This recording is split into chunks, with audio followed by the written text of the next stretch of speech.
stories of impact for the African American community, and it matters more than ever that we have Black folks telling our stories.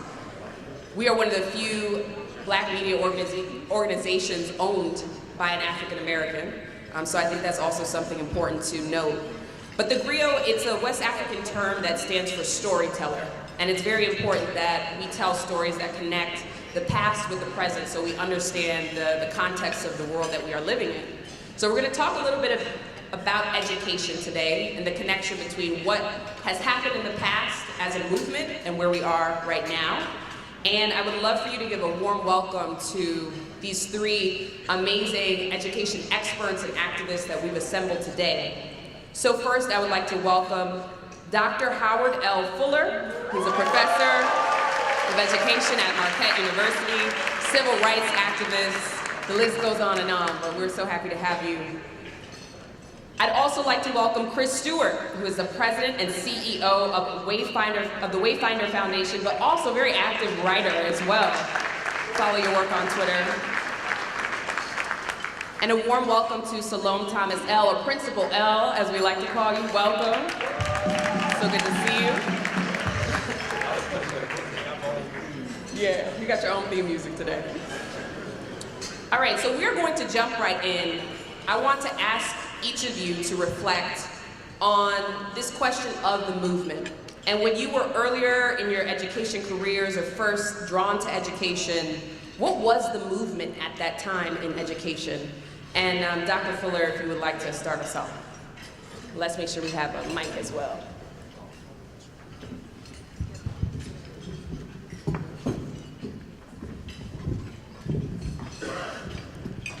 Thank you for that question. I've been struggling to figure out, number one, is this a movement?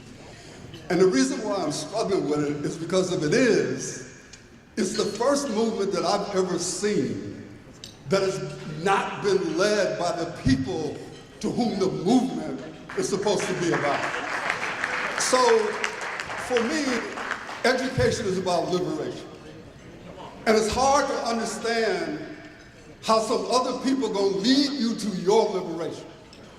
And so I think one of the questions we have to ask is, if it is a movement, when are we going to take over this movement that's supposed to be about us? And until we do that, we can have all these gatherings and we can eat all the chicken and all of the stuff we want. But at the end of the day, it's going to be hard to really define it historically as a movement. What it is right now is an educational strategy. And there's some ideas out there about what is the best way to try to educate people. But ultimately, at least in my opinion, that does not in and of itself define a movement. And that's not to say that there are not some good things that have happened. But if this is truly going to be a movement that is a part of the continuing struggle of Black people, because the reality of it is that Black people were liberated out of slavery, but we were not free. And we still ain't free.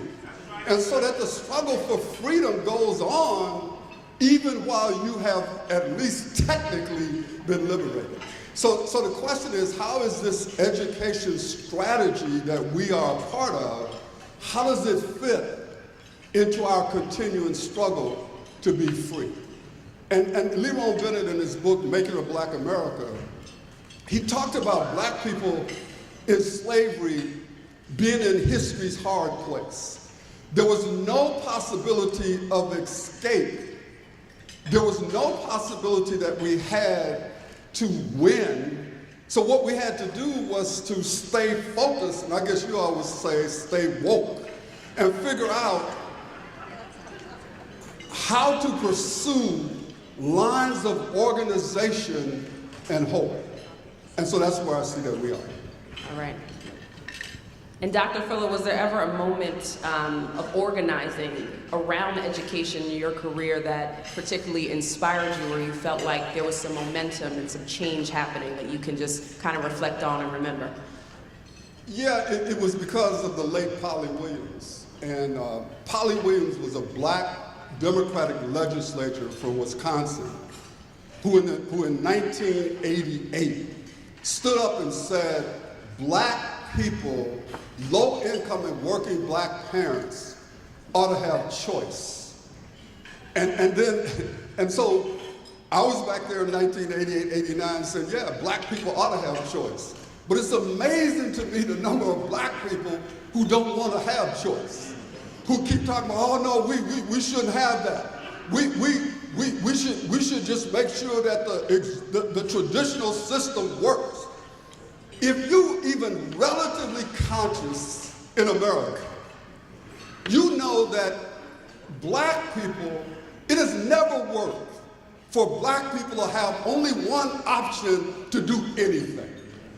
And so that was the point in time when I actually thought that we were going to go to a place that 25 years later, I see that we didn't get to. Thank you. Chris, reflections on the movement that may have inspired you throughout your career in education. So I have to immediately say, Dr. Fuller is one of the people that has inspired me about a movement, if there is a movement. My entry into this was as an activist, and it started with the most basic thing that inspires most people to get involved, which was my own child. Having to fight the system for my own child made me interrogate the system more and made me investigate more, and I didn't like what I saw. Now, if you have heard me talk more than once, people have heard me say, every morning there are 8 million black children walking into public schools and into classrooms that aren't ready for them, that weren't designed for them, and are insufficient to the task of helping them reach their highest potential. So for me, if there was a movement, we would be struggling around how we make sure that 8 million black children start walking into spaces and classrooms where they are going to come out the other end literate and numerate and capable of decoding a very complex world. But that is not our movement right now. Our movement right now is battles and fights over governance and how schools are designed and how, who runs them and all of that. I don't see a movement, but what we do have is a struggle for those 8 million minds. We have a struggle to make sure that they are not diminished by the classrooms that we are putting them in every day. And I don't see anybody coming to the rescue. I don't see a movement. I see movements around police, criminal justice. I see a movement around other issues that are germane to our existence, but that 8 million black minds that are walking into classrooms every day, the only hope that I have is in this room right now, are the people who are actually stepping up and taking the task of saying, who is going to educate these black minds? I will. And so when I come to a place like this and I look out at you all, this is the movement that I see right now, right? I don't see it any more organized than this, right? This is the sum total of my hope that something is going to change for our children. I think it's going to be black educators who start new schools, create new spaces, and invade the spaces that exist and take them over, and then take claim to that 8 million black minds. Principal L. First I want to bring greetings to everyone. I guess it's obvious this panel is going to be a little different than the panel from this morning.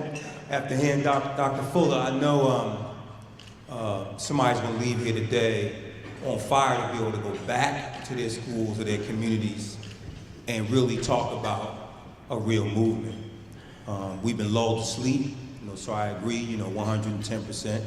I do want to thank the brothers for organizing the event, for bringing us together, because I think we can't have a movement.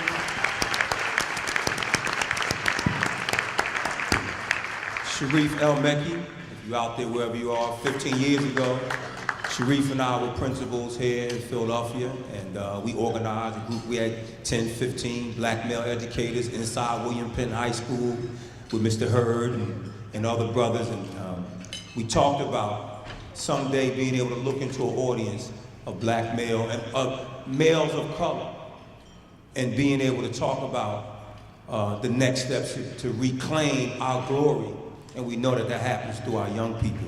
I think what we need more than a movement is we need a revolution. See, because when you become revolutionary, you burn the boats, right? We gotta say, the most dangerous phrase in our profession, as we've always done it that way. And we become comfortable. You can't be great being comfortable. So now I know you're woke, right? But we gotta stay awake. And after this weekend, we got to make sure that the work continues to be done. You talk about a groundbreaking moment for me. As I walked into the school in Philadelphia, after working for a couple years, and in 1989, interviewed for a full-time position, and walked into and in Philadelphia at the time, you didn't interview with your principal. You interviewed in the human resources office. And you didn't get to visit your school until after you were hired. And I interviewed with a group of principals, and they said, well, what school do you want to work at? I said, well, I grew up in North Philly. I grew up in Diamond Street Projects. I want to work in the hood. They said, well, we got a school in the hood. I said, well, what school is it? They said, Vaults Middle School. I said, well, where's Vault? 24th and Mass, Blumberg Projects, where the cost of living is going up and the chance of living is going down. I said, well, any good news about the school? They said, well, the good news is they haven't been in the news. I said, well, I want to go to that school. And I spent 10 years in that school, and in 10 years in that community, we all lost almost 20 young people to murder in that community. But what we decided to do as educators, we banded together and said, we've got to teach our children that they can choose the behavior, but they can't choose the consequences. And a group of brothers, we started teaching our young people to play chess, and they went on to become national chess champions. They were good basketball players, they were great athletes, but we were teaching them that they had to learn to critically think. And I think for me, that shaped my entire career as an educator. It was almost 30 years ago that I realized that early on that smart is not something you are, it is something that you can become. And so when the question earlier was asked, what can we do to get more black males into our profession? Well, this is a profession that's primarily female. It's 90% female. The salaries are really determined on the gender of our profession. It's for the person who's basically a second salary in the home. So if we want to be revolutionary and we want to attract more of our men to the profession, we need to begin to talk about how we pay teachers, how we pay administrators. And that has become sort of my platform now. I almost got fired a couple weeks ago, right, for fighting for and you know who saved me, right? My board came in, carried me out. You know who saved me? My teachers walked out. The same people that I rate some ineffective, the same people I write up and I fight with every day, they told my board, if he's not back, we're not coming back. My parents, and some of my parents are here, right? Said, we're gonna turn this thing out. See, folks, that's revolutionary. Because so in 2 days after my board changed the locks on 18 doors and did all the police and everything, in 2 days I was back in my school with keys to every one of those new doors, right? But in most cases, the kids lose in this situation. The principal leaves, the teacher leaves, the school closes, but the parents and the teachers fought for our children.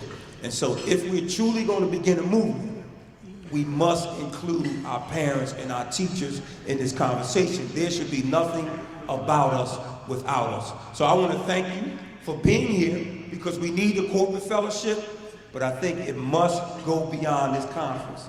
If not, it just becomes another conversation, right? And not elevation. And it's time for us to elevate our people. That's right. And speaking of revolution, you know, the people who are in this audience, they're on the front lines every day. And they have so much power still within, you know, their realm. I think people like Marva Collins, right? The Black Panther Party, which not only gave out free breakfast, but they held the Youth Institute, which became the Oakland Community School. What is your charge to the educators in the audience about what they can do that is revolutionary in their classrooms, and also the sorts of things that they can fight for within their schools that will really change the dynamic of education for our students?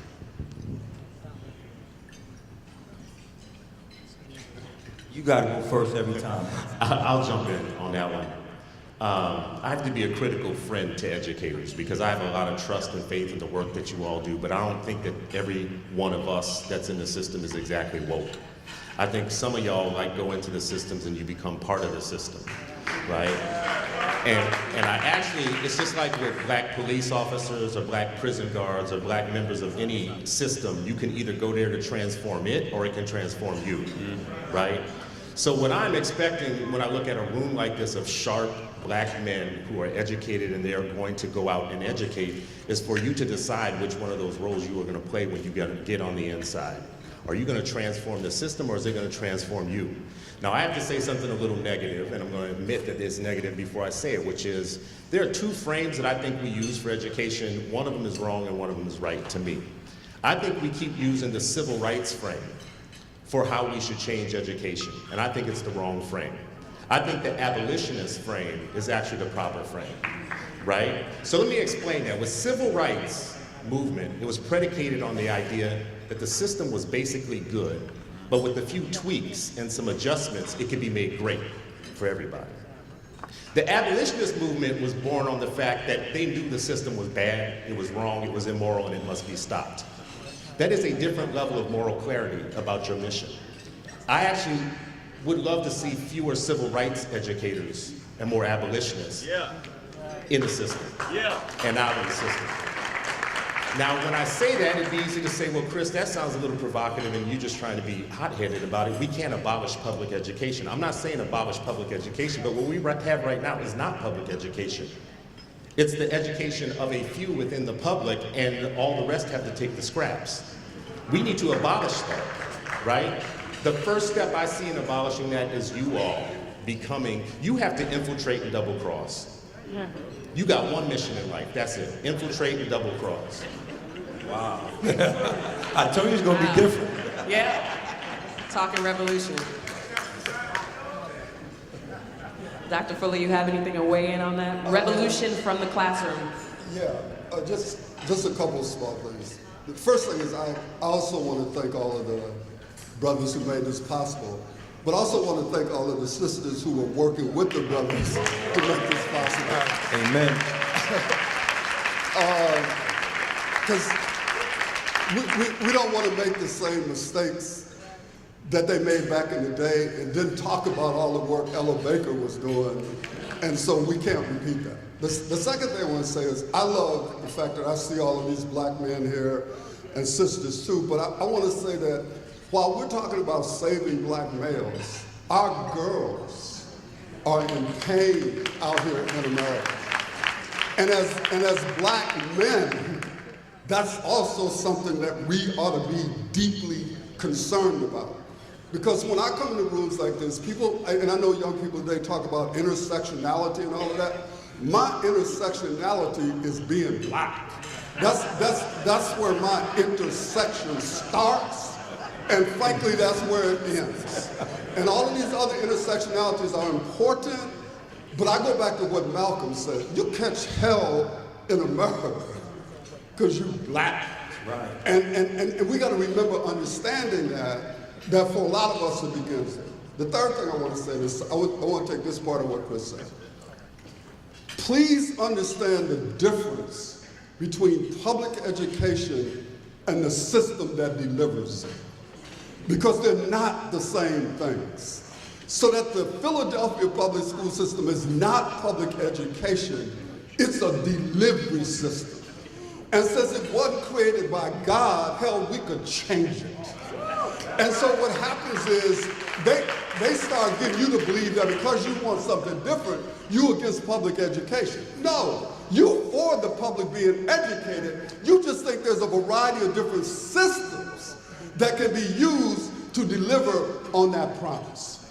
Now, in terms of the educators in the class, Paulo Freire said that the purpose of education is to prepare young people not to fit into the logic of the current order and conform to it. But the purpose of education is to prepare young people to engage in the practice of freedom. That means the transformation of their world.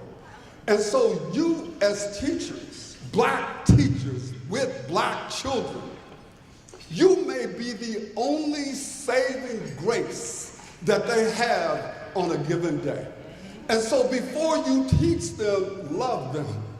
Before you teach them, hug them. Before you teach them, talk to them about why they are so critical and so important. Because you can't, Marianne Williamson talked about, in this book, Return to Love, she talked about the concept of the frog kissing the princess kissing the frog and turning the frog into a prince. And she said, what this is really about is the miraculous power of love to create the conditions for transformation. Because if you don't love people, you can't understand them. If you can't understand them, you cannot reach them. If you cannot reach them, how in the hell do you think that you can teach them? And people say to me, well, you know, Howard, are you trying to say I got to love these kids like I do my husband or my wife or my significant other? And I'm saying, hell, I don't know, because I don't know none of y'all. And I don't know how y'all love like that. But I'm not talking about romantic love. I'm talking about agape, unredeeming love, expecting nothing in return. And that's where we have to begin with our children. Wow. Now, see, y'all didn't tell me it was going to be church on a Saturday. You can stand up and clap if you want to, but that's all right. Principal L. Pass the plate. One day with a great teacher is worth more than a lifetime of study. And folks, you better understand and embrace right now what you're hearing, what you are feeding off of, because everything that these brothers are saying, I'm telling you, it's what we need to go into our schools and be armed to fight this battle. Love is so powerful. If there are any new educators out there or new administrators, you gotta love these kids before you ever meet them. You gotta understand that when they walk through those doors, those children have been through so much to be in your presence. The problem is so often that they are surrounded by people who want to give them presents, E-N-T-S, and not E-N-C-E, right? What you have in this room are people who understand the power of the presence. And when I say black males, we need more black males, I'm always thinking about what our young ladies need, because they need to see what healthy love is like from a black male, because they don't experience that. And because I'm on the front lines, I'm gonna bring it to you real from the front lines. It's a struggle. The struggle is real, but this work is a ministry, folks. These kids will keep us on our toes and our knees every day. But when you're an administrator, you're adding to the ministry. And so we gotta stop praying for a lighter load and start praying for a stronger back, because it's not gonna get easier, right? It's not going to get easier. But what you're hearing, what I'm hearing right now, is that everything we need, we always want to look outside our community for what we need. Everything we need is right in our community. It just has to start with love, and loving our children, but we got to love each other too. Right? We got to work together. We all doing so many things in a single-handed manner. We got to collaborate. We got to work together, and we have to be comfortable celebrating the success of our brothers. We got to be comfortable with saying, job well done. But if we're going to truly help our children, we have to understand